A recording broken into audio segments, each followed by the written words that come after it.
All right, we are live, but let's wait for some people to show up. I don't see the little counter yet. I always love looking at that thing, you know? Yeah, that little eyeball.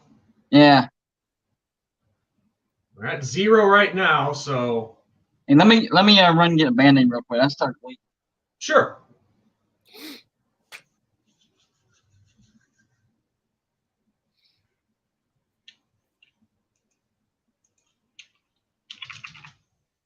Yeah, I told my subscribers over in my video at 6 o'clock. Now the name of the actual show is the Two Irish Brothers, correct?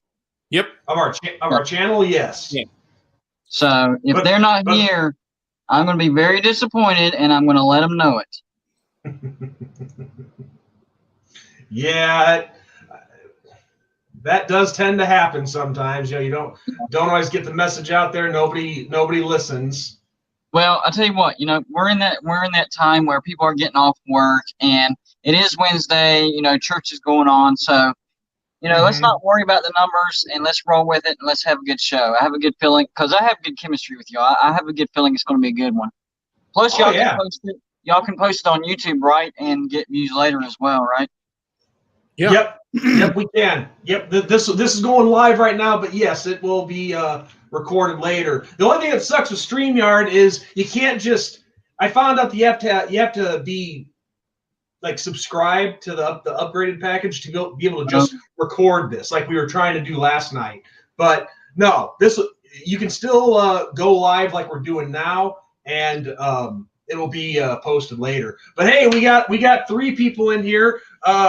One guy who calls himself Aaron Baller 21 showed up in the comments. What's up, dude? How you doing? He's from my channel. I know him. He's from my channel. Nice. Well, welcome to ours, dude. It's nice. Welcome to this side of the world. Yeah, it's always nice. It's always nice to see new people here. So now we can get into actual broadcast mode here. So welcome, ladies and gentlemen, to the Two Irish Brothers channel. As you guys can tell, we have a very special guest with us. Well, actually, first off, I am ND Sean 45. I'm Irish Benjamin 57.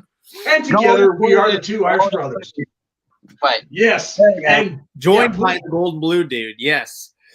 Yes. If you haven't subbed, and our special guest, as you can tell, is Gold and Blue dude. And for those of you not familiar with him, he is a huge West Virginia Mountaineer fan. Now, Gold and Blue dude, tell us something here.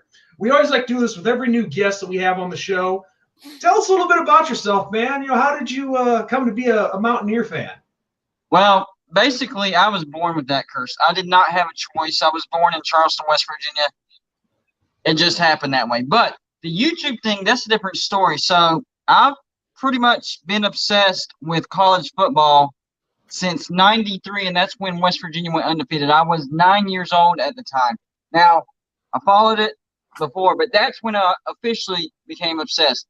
So about a year ago, my family's like, we've had it. Your obsession is killing us. Go start a YouTube channel or something to create an outlet for your obsession. So that's what I did, and it's turning out pretty good so far. Yeah, it looks like you're rolling with it, having a good time, and you built up quite an audience in the year that you've been on. What mostly what's your format most? Man, I've caught some of your stuff, but not all of it. What's a lot of the stuff that you do primarily? Well, the big thing that I like to do is, number one, reaction. Reaction is a great thing because everybody reacts to things differently. So I might react, one way to one thing, and then somebody else might react to another. So subscribers that are familiar with my channel, they know that I react to the AP Top 25, and then whenever the college football playoff rankings came out, I react to that. And I like to do, and y'all talked about this yesterday whenever we were doing the pre-show, I like to do the ball projection matchups. I love trying to figure out what's going to happen. That's my favorite thing about college football. And like I said, reacting to what has actually happened. Yeah, that seems to be a popular trend is with the reaction videos. But I got to say, though, the bowl videos that you did, I really not that everything else wasn't good, it was, but I really enjoyed your bowl projections. When you really see the projections broken down and you can get a visual of it, it really makes the postseason a lot more interesting and come to life a lot more, especially in this season.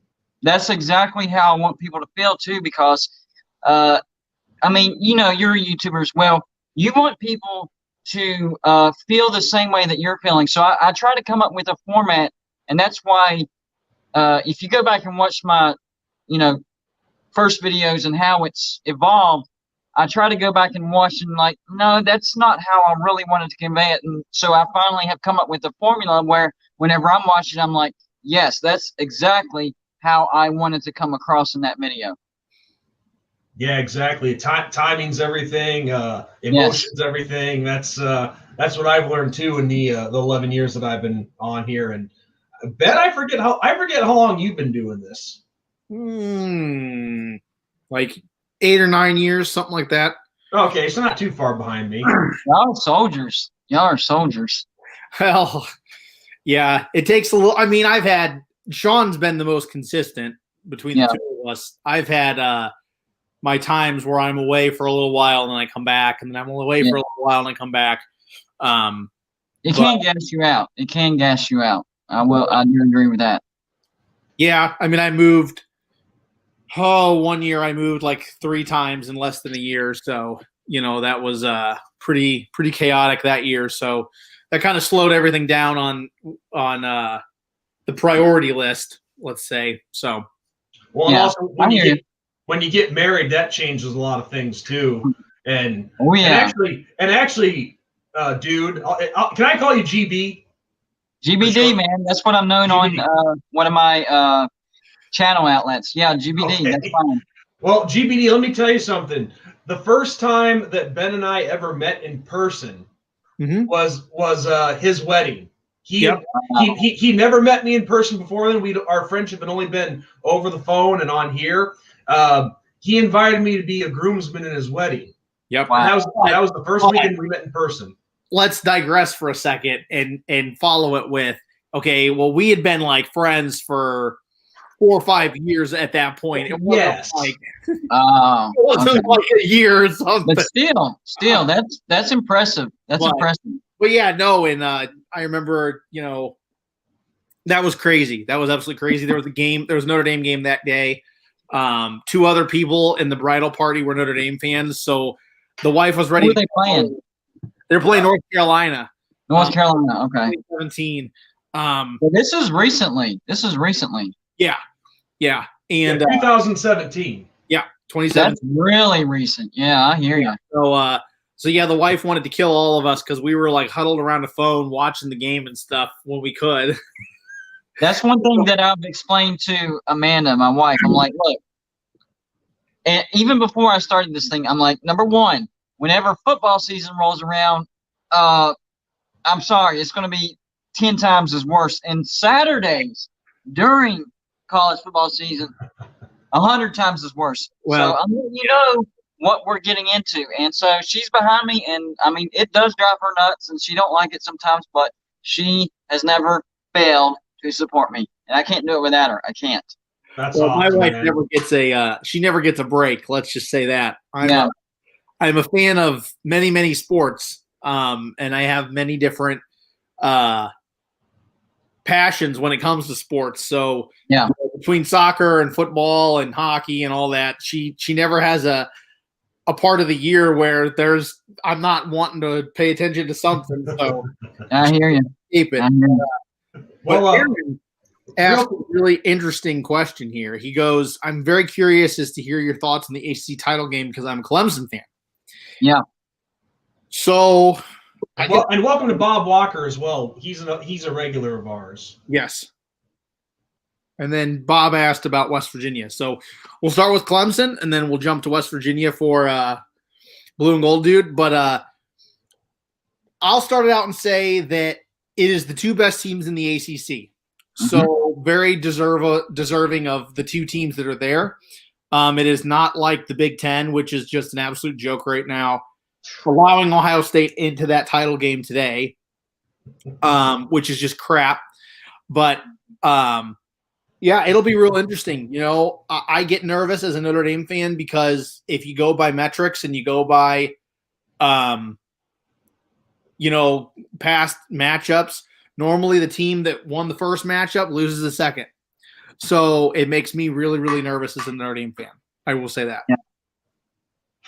Yeah, I pretty much echo that sentiment. I mean, when you're playing that same team again, that same team that's really good, that's an elite powerhouse like Clemson, you can't help but get a little nervous for the second time around. But I do think we're capable of winning that game. And Yes. I think it's going to be under similar circumstances, and it wouldn't surprise me if this game was closer. And Yeah. I don't want to give away everything for our championship game preview, but I think it's going to come down to another last possession like it did last game. Yep. No, Yeah. I agree. I totally agree. The big thing that I'm seeing is, you know, a lot of people are talking about how in the first matchup Clemson didn't have Trevor Lawrence, and that was the biggest factor. I disagree. I think their backup quarterback did fine. I do think they missed Lawrence's leadership, and he could have probably won it there at the end. But other than that, Ungalele, he did perfectly fine in that. It was Clemson's defense that let them down. So my question is my concern for Clemson will be, can the defense sure up some of the stuff that they gave up last time? They had trouble with Ian Book's mobility and the running game. So if they play the same way that they did on defense, Clemson's in trouble. And the pressure's on Clemson, guys. The pressure is not on Notre Dame. If Notre Dame loses by less than 3 touchdowns, that's okay. Notre Dame's still in the playoffs. Yeah. Yeah, no, the pressure is definitely on Clemson. You know, they're kind of the top dog of the ACC right now, if you will. It's their league. It's their, conference, however you want to say it. And Notre Dame has come along in their first year, quote unquote, in the ACC and is looking to knock them off as top dogs. So, I mean, there's a lot of pressure on Clemson. And I think something that I think a lot of Notre Dame fans and people across the country that watched this most recent Notre Dame game, I don't think they paid attention to this. Notre Dame did not focus on stopping the run against Syracuse. Yes. Notre Dame's focused really hard on stopping the passing game. And in my opinion, I think that is them preparing for Clemson. Exactly right. They could beat Syracuse, so they started prepping game plans for Clemson. Yes. So, Syracuse ran for over 200 yards on Notre Dame. Yeah. And they're a team that could barely get 100. So I think it'll be definitely interesting to see what happens with Trevor Lawrence in the passing game with Clemson in this next matchup. Well, go ahead, dude. And then you have like you were talking about, I think Clemson did all right against the pass when it came to Notre Dame. The big mistake that I made whenever it came to Notre Dame is I focused too much on that Louisville game. Whenever I saw that, I'm like, Notre Dame's overrated. They're going to fall flat on their face and they're going to be exposed. But what really happened was Notre Dame got better and better and better and better. And if you look at their entire schedule, it almost looks like they do kind of play down to their competition when they play lesser opponents, which makes you not trust them. But then they come out, handle Clemson, and then they come out and just beat the snot out of North Carolina. You're like, man, I don't know what to think here. I think Notre Dame's for real. I think they'll show up, and I think this will be a good ball game.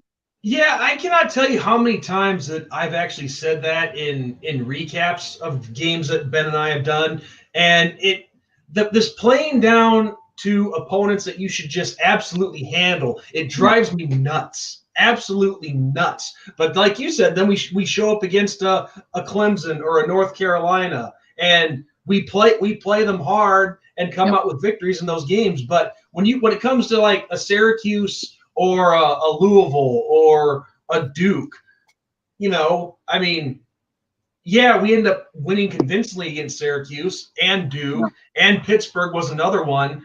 But you have that that game against Louisville, that's just kind of an eyesore, only 12-7, and Yeah. you're like, what the hell? That's not supposed to happen. Well, Exactly. So stuff like that drives me crazy. yeah, the Louisville game didn't surprise me as much, I think, as it surprised other people. I wrote a write-up before the season started of 5 potential trap games for Notre Dame. Louisville was one of them. And if you go by the last 2 matchups before this third between the two schools, Louisville has always given Notre Dame trouble, always. Since they started playing each other a few years ago, they've always been a team that is the thorn in Notre Dame's side. And that happens, and that's across sports. There's just some teams that doesn't matter the record, doesn't matter where they are as a program, that, you know, it doesn't make sense, but they always give that one team a lot of trouble or beat them. And Louisville, you know, gave Notre Dame the trouble. But switching gears just a tidbit, Bob asked Blue and Gold Dude what he thought about the Big 12, considering the distances between West Virginia and other teams in the Big 12. Big 12 is a dysfunctional family. That's what the Big 12 is.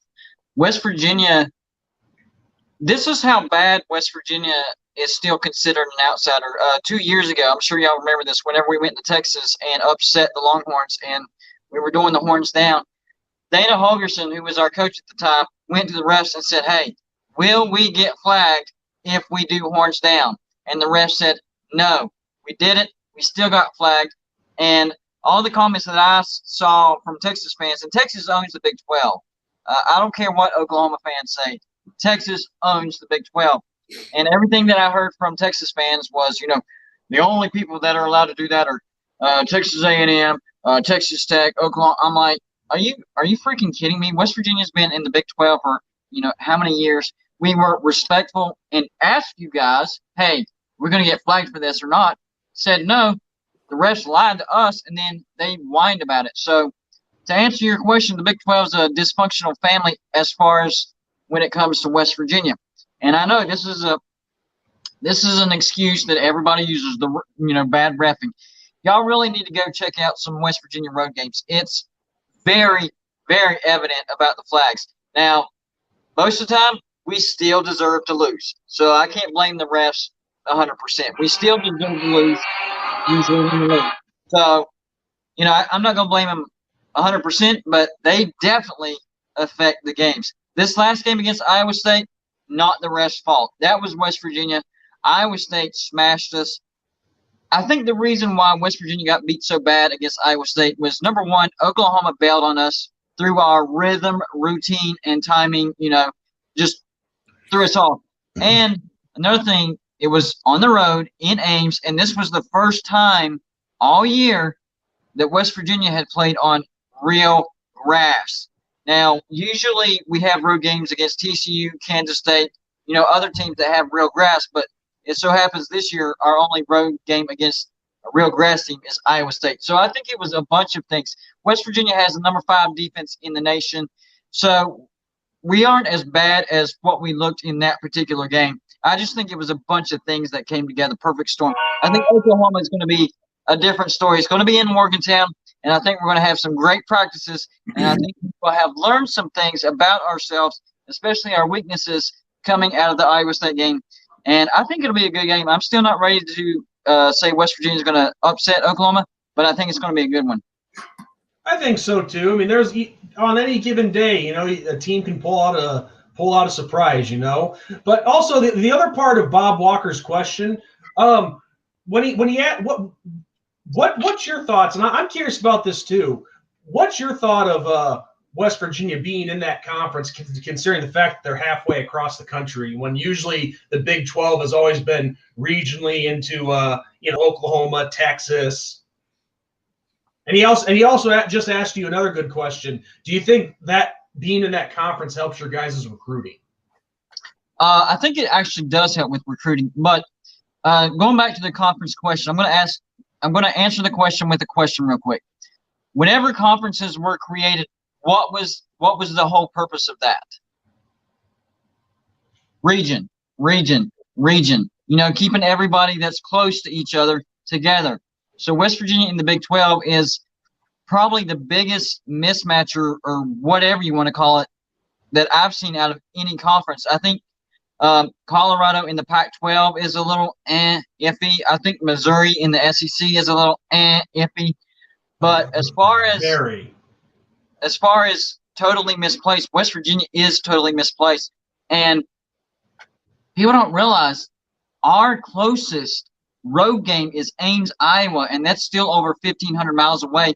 And they're like, you have private planes, and it is a big deal, and it wears on you, and it compounds on itself throughout the year. So whenever 2024 rolls around, I'm really hoping that the ACC is interested in West Virginia, because especially in basketball, we're proving our worth, and in football, we're kind of recovering from the fiasco that Dana Holgerson left us in. I think by 2024, head coach Neil Brown will have our football program looking good as well. Our defense looks great right now, but our offense is still a work in progress.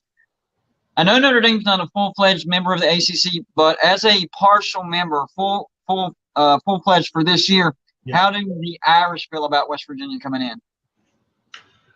Well, I mean, we played each other maybe not in football, but in the Big East all the time for basketball back in the day. There'd be two major rivalries, West Virginia coming in automatically to the ACC, Virginia Tech and Pitt. I mean, you guys play for a trophy against Virginia Tech, and you got basically what I consider the holy war between you guys and Pitt. So, I mean, it'd be absolutely amazing. I mean, and like you said with basketball, I mean, West Virginia has always been a very, very good, I'd say 2 decades, they've been a solid basketball program. So to put them in the ACC that's just loaded right now with basketball teams, I mean, with the emergence of Virginia, with, Miami's always pretty good actually in basketball last few years, you put that, and then you add Duke and you add North Carolina, when you add Louisville, most years. I mean, that'd be one of the toughest, if not toughest, basketball conferences there is, so it'd be incredible, and it would make a lot more sense to see West Virginia in the ACC than the Big 12. And, that's my biggest thing with Notre Dame. The biggest credit I give Notre Dame year in and year out is the fact that, look how Notre Dame travels. Only 2, maybe 3 other teams that travel like Notre Dame does. Right now it's West Virginia, Hawaii, obviously, because you're on an island, and then some of the teams out west. That's it. I mean, Notre Dame, when we played, I think it was 2019. They played in 5 different major cities that season. Well, that was 18. 2018. They played in New York City, Los Angeles, Boston. No, was it Boston? Yeah, I think it was Boston. Chicago, and then San Diego. I mean, how many other teams can say, traveling-wise, they do that? And it's the same with West Virginia. I mean, when you're traveling that far, people can say, oh, well, but it's a conference game. You have to travel. It's a time zone difference. It's the thing of travel. I mean, anybody that actually travels for work that's more than 3 hours, they understand that. I mean, it takes a toll on you. And I'd ask this question. Anybody traveled overseas? You ever experienced jet lag? I have. Because I've been to Ireland twice, and the jet lag is for real. I mean, you are broken down. You have to spend a whole day resting to catch up. It's almost like a hangover. Yeah. And for these athletes, it's different. Because they're not professional athletes. They don't just do the sport for a living. They have classes to attend. They have workouts to attend and stuff. It's a lot different when you're a young student athlete as opposed to a professional. Professionals, they can leave a couple days in advance for a game, and it's okay. The kids, they don't leave like that. So, I think it would help West Virginia a lot to be in the ACC. It would strengthen not only recruiting, it would strengthen the league. The Big 12 is the Big 12, in my opinion. So, well, and first off, let me just say this to everybody watching. I'm not saying that this kind of thing has never happened. We know it has, but the movie Blue Chips is not accurate. Okay, these guys aren't getting a free pass. They're not getting paid. Yeah. But these kids, guys that are getting paid. Yeah, that's what I just said. I said it doesn't.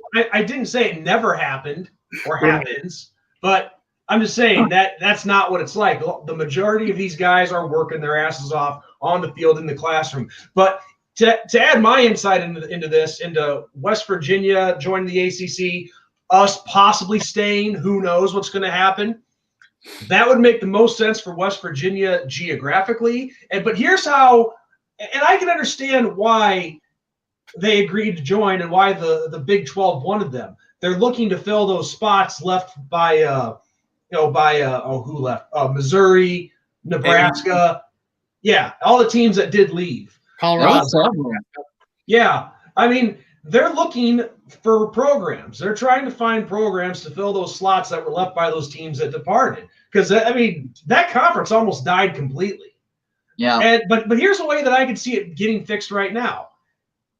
Let West Virginia join the ACC, and then to fix the Big 12, you bring in three teams, which I cannot believe they didn't look at these teams first. Tulsa, Houston, and SMU. Yes, I know SMU has the whole death penalty history, but let bygones be bygones. Well, yeah, and SMU's done their sentence. Let's bring back some of those Big Eight or what was it, the Southwest? Those Southwest. I know what you're trying to say. Yeah, those Southwest Big Eight matches. I would go one step further. Sure. I know the Big 12 is, I mean, if you break it down, the Big 12 is, like 60% Texas. Yes. Oh, yeah. So you bring in SMU and Houston, okay? Yes. So then you bring in Tulsa, so you need one more spot to make it, uniform and quite big. Boise State. I think that would help with name recognition as well, because Boise State, they've had some good teams where they should have gotten into some New Year's Six bowls, but because of conference affiliation, it kept them out. Getting in the Big 12 with all that competition would really test them to see if they're truly worthy of getting into the Big 12. And even BYU, I know they're independent and they're saying that they're not interested in anything, but BYU in the Big 12 makes a lot of sense as well. Yes, it does. Geographically, it's freaking perfect. And if you want to take it a step further, this is where we get things going with a little bit of interest to the viewers here. They've been talking forever about the North Dakota State Bison.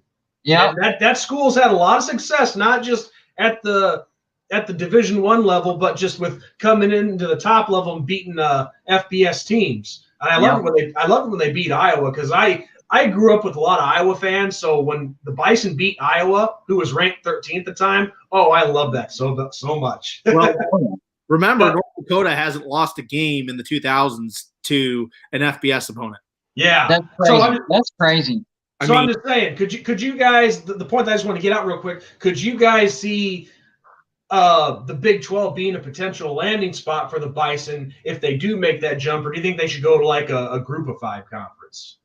I would start out with a Group of 5. I don't think, because you got to realize the Power 5 conference, they're looking at geography, which I guess they could overlook, but also revenue. What's their potential in revenue, and the big cities? What kind of big? That was the big hit on West Virginia going to the ACC. They didn't like that. We didn't have a great viewing audience. I mean, West Virginia watches West Virginia, and that's about it.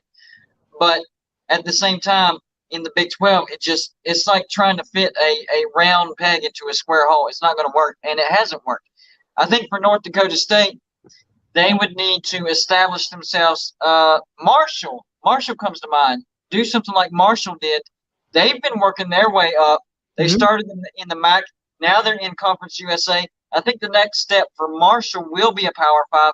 And so I think North Dakota State needs to kind of follow in that footstep. Same with Boise State. They're doing the same thing. Yeah, that's a good idea. What did Western Kentucky? Western Kentucky started in the Sun Belt. I went to the first ever game in the Sun Belt for Western Kentucky, and then they jumped up into Conference USA. Yep. An interesting tidbit with you saying Boise State in the Big 12, there would be a lot of bad blood, and it would be fun for the sport. There would be a lot of bad blood between them and Oklahoma. Oh yeah, I remember that. That was crazy. That was a crazy game. That was insane. But yeah, Bob kind of makes a good point about Boise State and the Pac-12. I could see that. Yeah. But yeah, the Big 12 losing some of the teams they lost and stuff were in scramble mode. That's really what it is. Missouri, leaving, I think that they felt like they weren't getting enough. And I mean, them joining the SEC makes a little bit more sense than I think a lot of people give it credit for. They got Arkansas next to them, Louisiana, and Kentucky. So, I mean, you got SEC schools right around your corner. But their division makes no sense. Putting them in the East made no sense. They should be in the Southwest, and I agree with that. Yeah. Yeah, it's just so hard for me to see it. I'm not saying that you don't make some good points, Ben, but it's really just hard for me to see, the Tigers in that. I would say Big Ten West would be good for Missouri as well. They'd have, Iowa, Minnesota, Wisconsin. That would make more sense than I agree. SEC East. SEC West would make sense, but Missouri in the SEC East, and they did that because of Texas A&M. They put A&M in the West and put Missouri in the East to balance it out, but it doesn't look right. Right. No. Oh yeah, no, I agree. I totally. Well, hey, I'm a Dolphins fan, so I mean, you look at the Dolphins division and you're like, what the hell are the Dolphins doing in there? So yeah, no, I understand that completely. But yeah, conferences, I think that there's a lot of stuff that's going to happen in the next few years. Could this be the year that playoffs expand? There's a lot of talk that it could expand this year due to COVID. I don't know. And then if that does expand, then I can see conferences really, really going to watch Clemson basketball. Yeah, cool. Yeah, Aaron, thanks for joining us, dude. We hope to see you around a little more. Yeah. Great guys here. They're great guys. But this upcoming couple weeks will be interesting to see what happens. West Virginia having Oklahoma and then, championship weekends and stuff. It'll be interesting to see. And this is why I love it with the obviously they're not making them anymore yet. The NCAA football games could come back if they work out a deal. But that's why I like the later versions of the NCAA football games, was because you could customize those conferences. Yeah. And get an idea of how it could work. Yeah. And it made more sense when you're like, man, it made you realize just how crazy these conferences look like. I mean, the medium and ESPN and all these sports, they don't focus on that at all. So it's been in your brain that it's normal. When you sit down and look at it, you're like, this doesn't make sense at all. Right. Oh yeah. Yeah. It's crazy.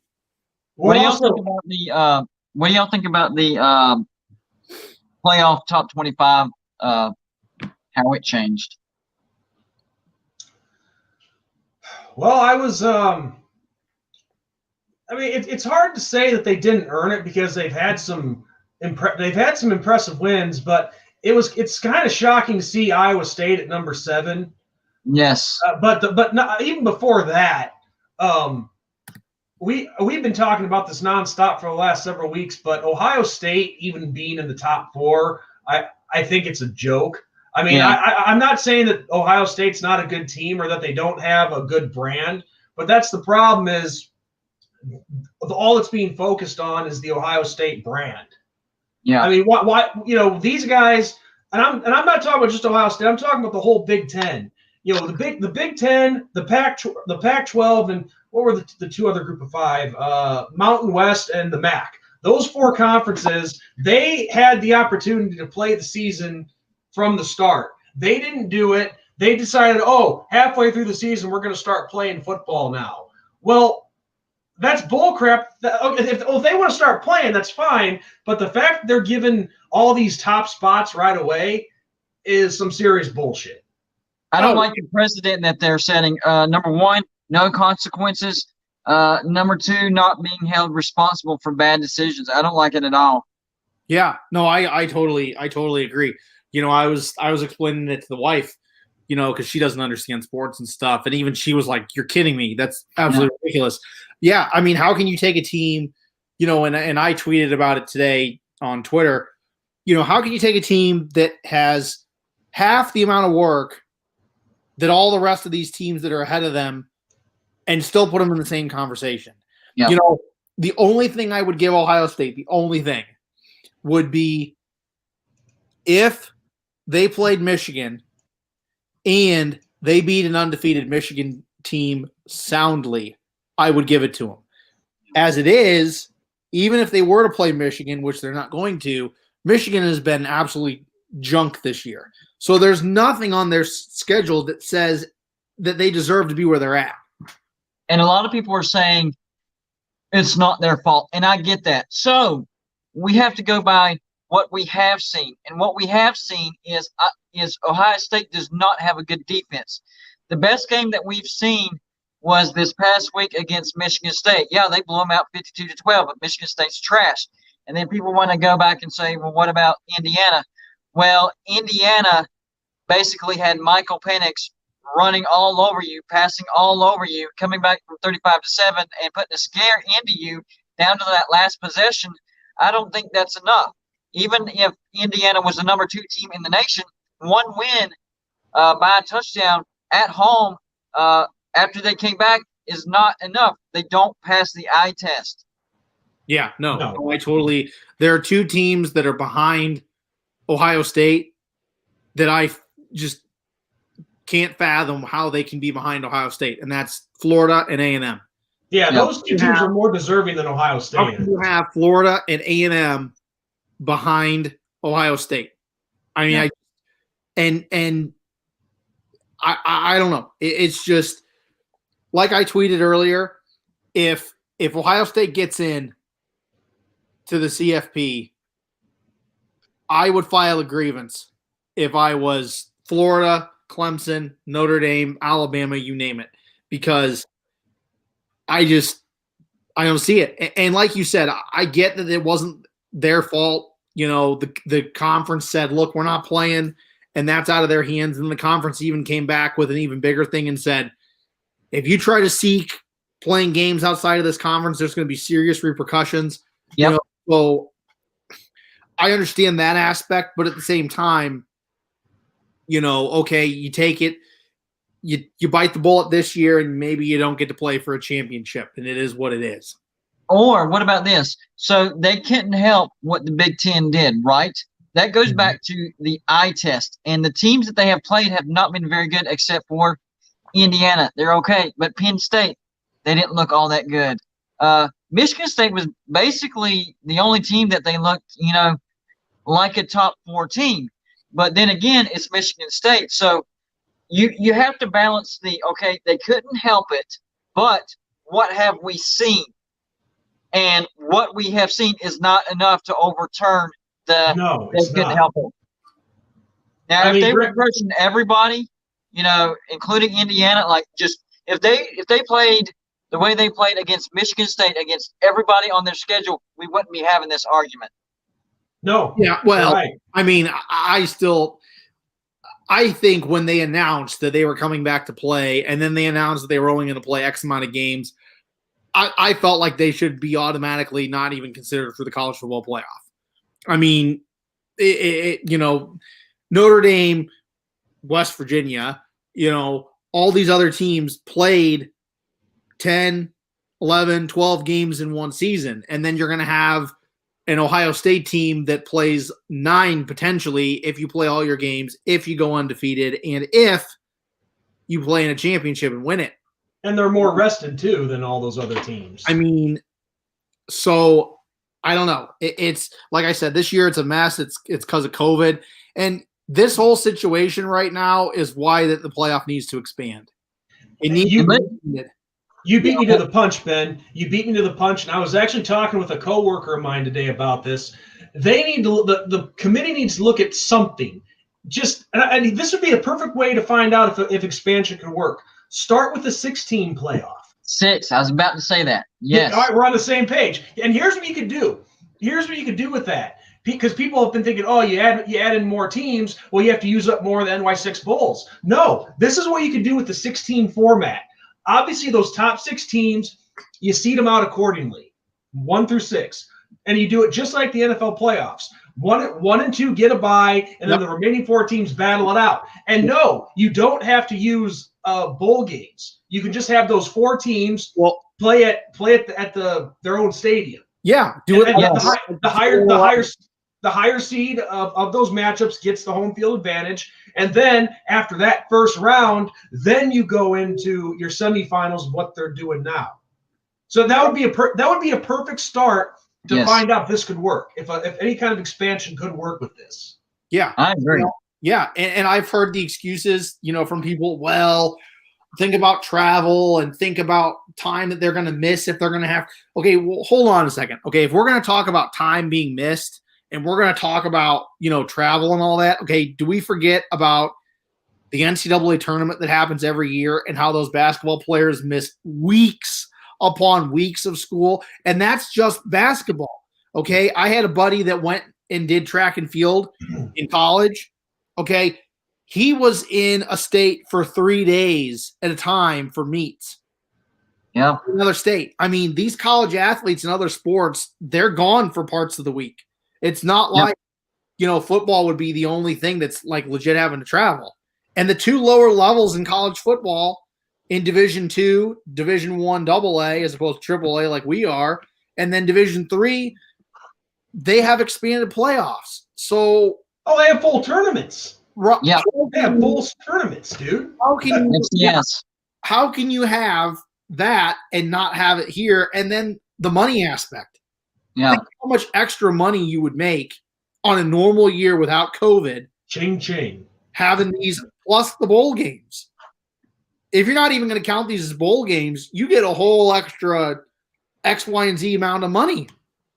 Yeah, and going right into the next thing with bowl games, our good friend here, Craig Sebring, who's been a regular viewer for a long time now, and GBD, this is right up your alley. He asked a question about the bowl games. 11 have been canceled.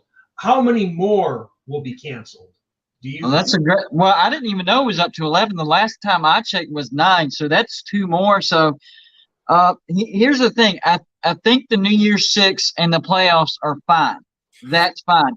My question is the next tier, like the Citrus Bowl, the Outback Bowl, stuff like that. I think once you get into my rationale is the top. I don't know. The top half of conferences should be safe. It's the ones that finished, below that with either 500 records or below 500 records. Those are the ones that have to look out to possibly not make it to a bowl. And that includes West Virginia. And I'm okay with that because, in my opinion, you should have a winning season to qualify for a bowl. So I don't have a problem with it. But to answer the question of how many more could be canceled, I think quite a few. I would say at least half a dozen more could be canceled. But once you get into the upper half of conferences, I think those are safe. So I still think we're going to have, I don't know, I'm going to say 12 to 16 bowls at minimum. And I'm glad Craig mentioned that because I really wanted to make sure that we got this in within the last 20 minutes here. But those videos that you made talking about the bowl matchups, like I said at the start of the video, are the ones that of your videos that I've really enjoyed. Great breakdown. I love the possibilities of the matchups. But obviously, let's talk about real quick the big ones that have been canceled so far. We have Pinstripe has been canceled. The Sun has been canceled, which, believe it or not, is a pretty big one that's been around since the 40s. Well, let's see. Then the Las Vegas Bowl, and then another one that I thought was pretty big was the Holiday Bowl, which has been a staple for a long time. Yeah. So losing those games really hurts. But something that I brought up to you when I first started talking to you in the comment section of your videos is, in my opinion, and Ben and I have talked about this. Ben, I'm waiting for a smile on his face because he knows exactly where this is going to go. All these bowl games, which it's bad enough that the small tier ones get referred to as the toilet bowl by most fans. Yeah. But honestly, these ones that are sponsor name only bowl games. Oh my gosh. I'm not really sad to see them go. I know that sounds harsh, but that's exactly how I feel because I think, and Ben and I have made 2 videos about this, at least 2 where we discuss this topic. But that's the main reason why these bowl games get referred to as a toilet bowl, because it seems like the sponsor is taking away everything from it and making it just about them when it should be about these guys playing football. So, but the thing is, though, and I told you this already, GBD, I'm fine with the sponsors pushing their product because, hey, they're putting out the money. Somebody has to. And Bob's ready for it. Bob Walker's ready for it. But I just think that the bowl game needs to have its own name and the sponsor be separate. And like you said yourself, all they have to do is add in such and such presents this bowl game. Right. Why is it so hard for these guys to figure that out? I don't know. You know, they're conceited. They want the money so much. And I believe the company that got it right was Chick-fil-A, because I believe at one point, wasn't they called just the Chick-fil-A Bowl? Yes. And then they went back to the Chick-fil-A Peach Bowl. Yes. I know it still has their name in it, but they've made it to where the peach is more prominent. I think they realize that they're seeing all these other bowls and they're like, that doesn't look right. Keeping their name into it, but, popping that peach out. I love that move. I'm sorry, GBD. We're not laughing at you. We're looking at Bob Walker and Mike Biederman. They know that we've been over this many times before, but you see, last year when Notre Dame went to the Camping World Bowl, which is now sponsored by Cheez-It, and we were discussing this at the time, I thought for that game, for the bowl game name, pineapple was perfect for that because it's Florida, it's in a tropical environment, and I know when people think pineapple, you think Hawaii naturally. But what about palm tree? I guess you could call it the Palm Bowl. That could be a good one. But you're going to take away from Clemson and South Carolina right there. No, palmetto. That's different. You're stepping on toes. As long as you don't use palmetto, you're good. You can say palm or palm tree. You say palmetto, that's when fights get started. Well, Ben, when we had a video where we fixed all these corporate sponsor bowl names, and Ben called one bowl game the Palmetto Bowl. So Ben, you were stepping on toes a long time ago. So don't even go there. I did call it the Palmetto. Maybe yes, you did. Yes, you did. But if it was a bowl in South Carolina, say like the Myrtle Beach Bowl, and you rename that the Palmetto Bowl, that's fine. Yeah, and some of these games like Myrtle Beach Bowl. The the Boston Bowl or whatever they called it. Like as long as the bowl game has its own name, some of them I think they could have done better on.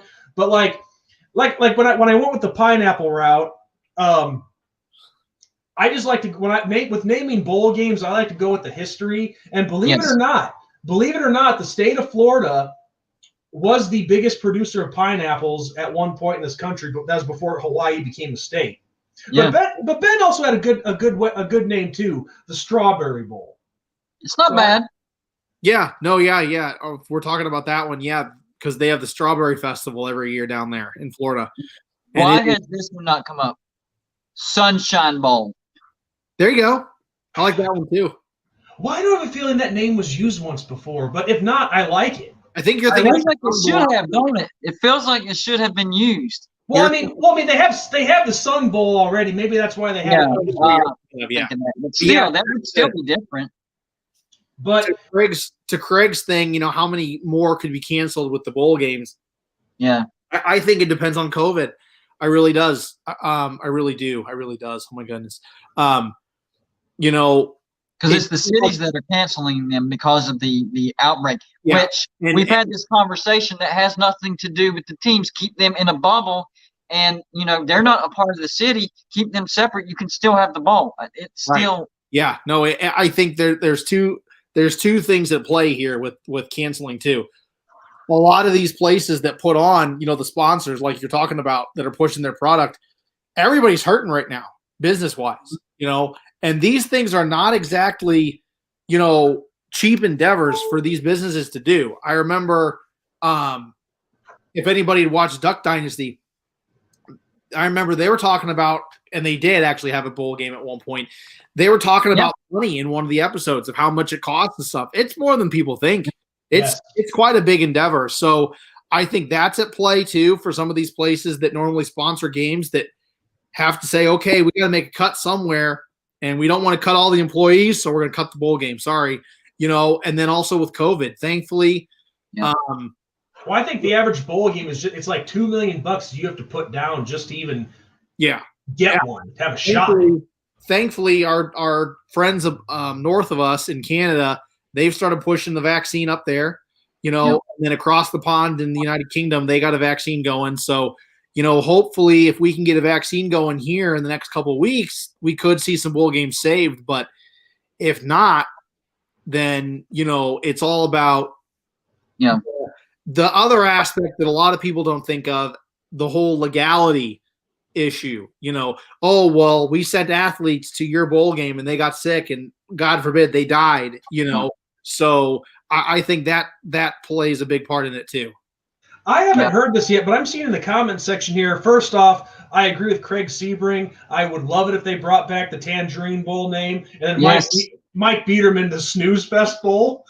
What? But no, Tangerine was a wonderful name, but of course that became the Citrus Bowl. But why not use both those names? I like them both. But you don't have to do away with one. But like y'all were saying with the COVID issue and the money thing, but that conversation that we were having about the names, I actually think if you did, we'll use the Peach Bowl for example. The Peach Bowl presented by Chick-fil-A. As long as you had your announcers, pump it out, and that's how you advertise it. I actually think that would be better than just the bowl name, just like that, because the Tony the Tiger Bowl, I mean, come on, guys, that's getting ridiculous. Well, they still call that Kellogg or Frosted Flakes, not Tony the Tiger. Yeah, I see where you're coming from. I didn't know Tony the Tiger was its own thing. I think Outback did the most interesting thing you could do with a bowl game, where I think it was a few years ago, it was Auburn versus Wisconsin in the Outback Bowl. And if Auburn won, you could go to Outback and get an appetizer of some sort.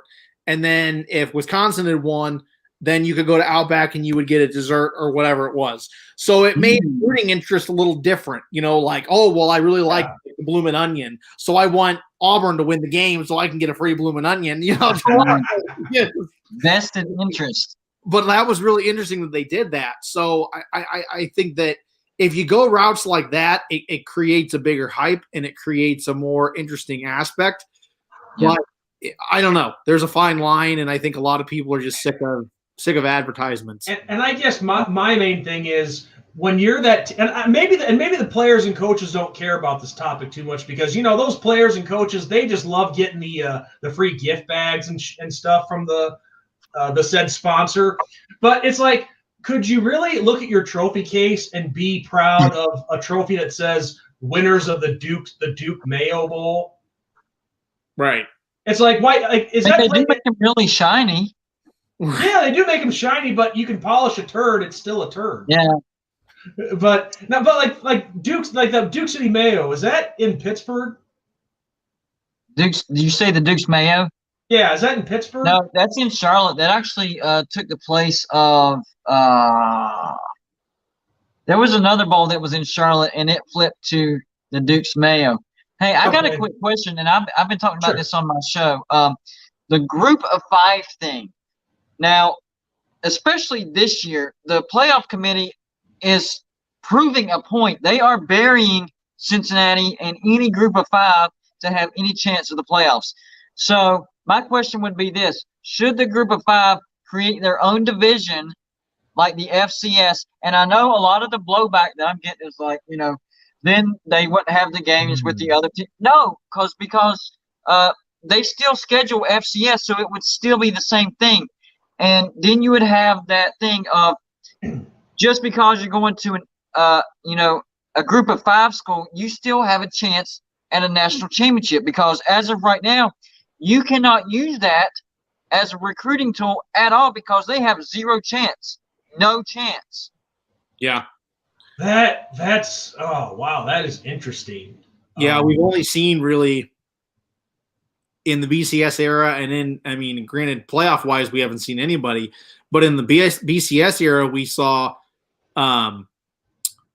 Boise State, and we saw Oh, I had them, and now I'm blanking on them. The only one that we really saw in the NY6 era has been Central Florida. Well, yeah. I mean, like I said, we saw Boise State and we saw TCU. TCU beat Wisconsin in the Rose Bowl, and then Boise State beat Oklahoma in the Fiesta Bowl. So yeah, I stepping stone too. I was hoping, yeah, for sure, and for both of them too. Boise State kind of petered out, and it seems like TCU kind of picked up steam when it came to those. But yeah, I thought this year would be the year that we could see a party crasher, and it just, with a couple of the Power Fives conferences coming back, kind of messed everything up. You know, if we didn't have the Big Ten in right now and we didn't have the Pac-12, I could probably honestly say we'd see Cincinnati in the playoff. Yep, I agree. It would have been interesting. It seems like Cincinnati is paying for the Big Ten's mistakes, in my opinion.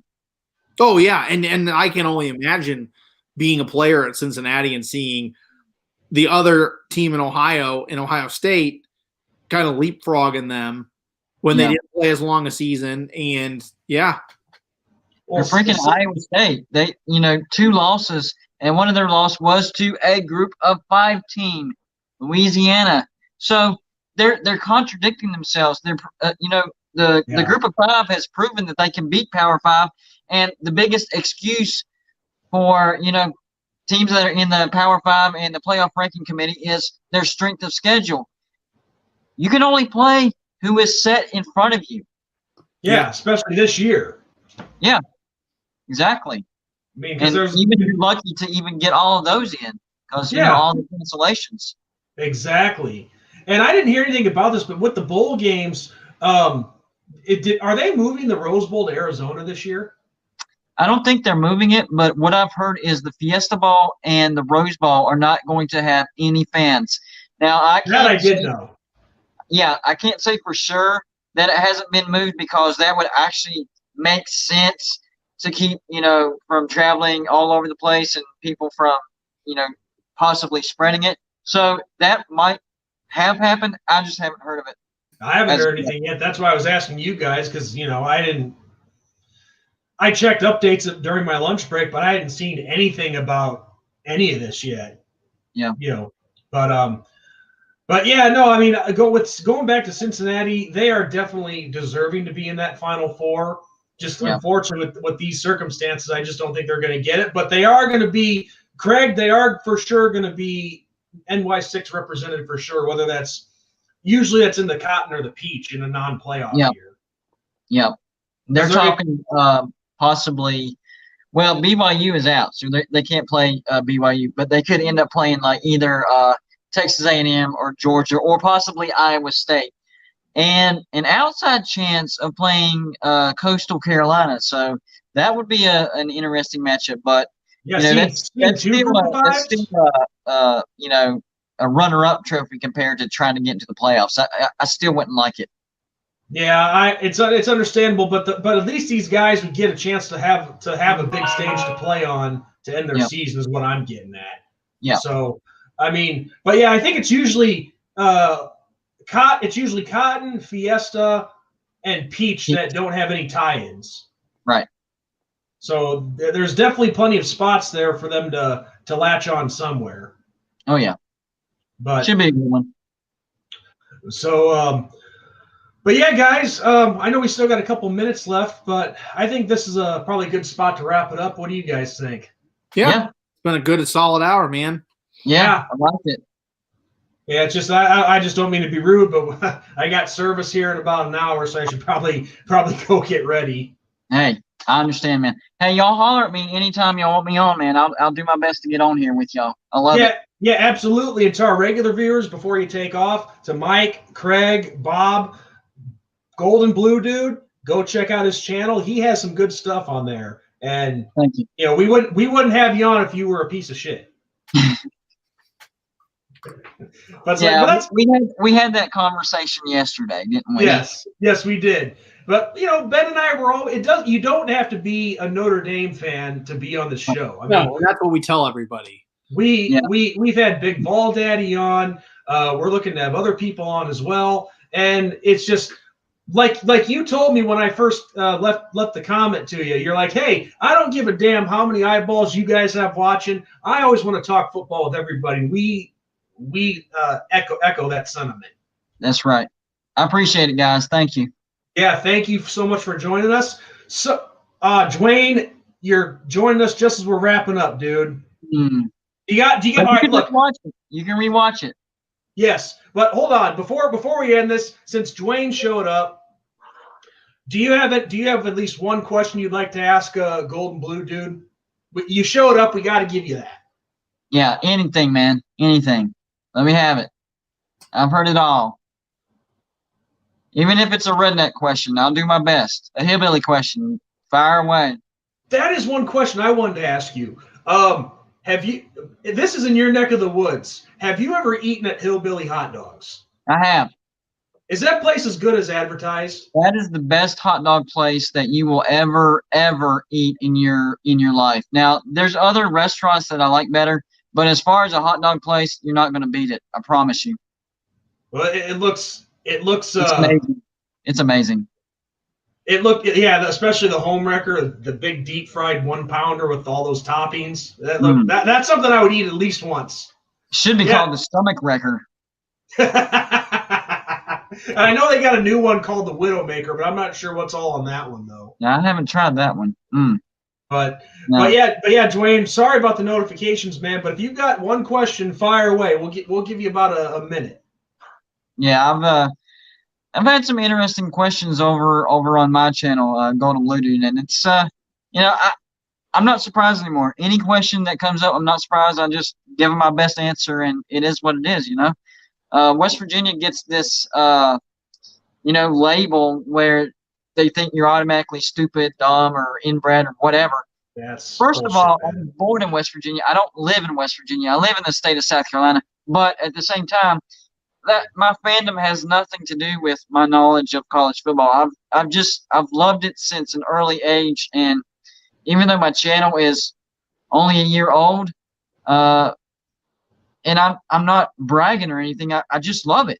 That's the only thing I can say. I love it. I'm not a geek or a nerd or anything like that. I love college football. Hey, you're having some fun, man. I mean, that's why a place like YouTube is perfect for you to have your own platform and just, say what you got to say. Now, of course, on my individual channel, it's a little different than here. Here, I stick to strictly sports. But when you have something to say, you say it, man. That's right. So, all right, Dwayne says that he's good. So yeah, dude, Golden Blue dude, thank you so much for joining us. It's been a pleasure. We'll do this again for sure. Yeah. Oh, yeah. So yeah, on that note, everyone, might as well end the stream the same way. Let's go. For Golden Blue dude, I am ND Sean 45. I'm Irish Benjamin 57.